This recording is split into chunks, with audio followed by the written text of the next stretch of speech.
যাচ্ছে, কিন্তু সরকার আমাদেরকে ব্যারিকেড দিয়ে আটকে রাখার চেষ্টা করছে। যদি দেখা না করেন তবে আমরা ব্যারিকেড ভাঙবো।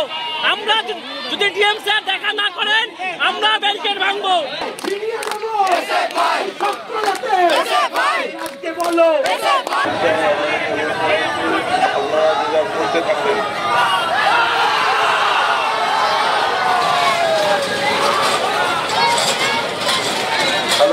হ্যালো হ্যালো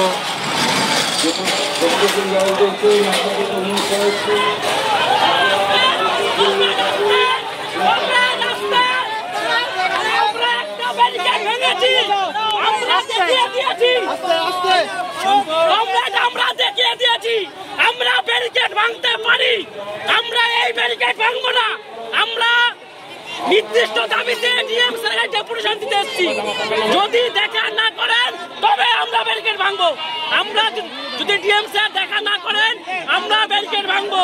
আমরা একটা ব্যারিকেড ভেঙেছি, কমরেডরা এখানে বসে যান।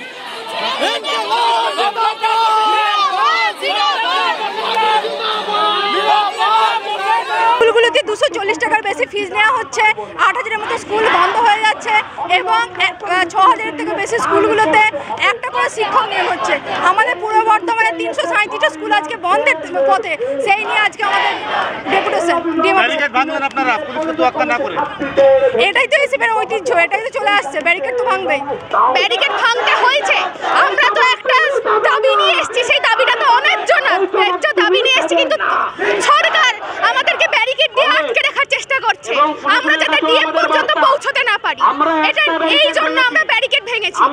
আমাদের জেলা সভাপতি বলছে আমরা একটা ব্যারিকেড ভেঙেছি, আমরা অন্যায়ভাবে ঢুকতে চাই না, আমরা ন্যায্য দাবি নিয়ে ডিএম এর কাছে পৌঁছতে চাই।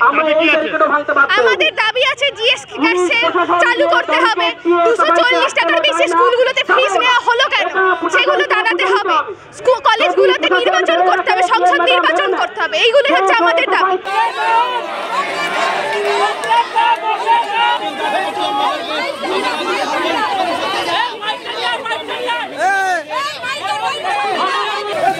আমরা একটা ব্যারিকেড ভেঙেছি, যদি ডিএম ম্যাডাম যদি আমাদেরকে দেখা করার সময় না দেন আমরা এই ব্যারিকেডও ভাঙবো। তাই যতক্ষণ ডিএম ম্যাডাম আমাদের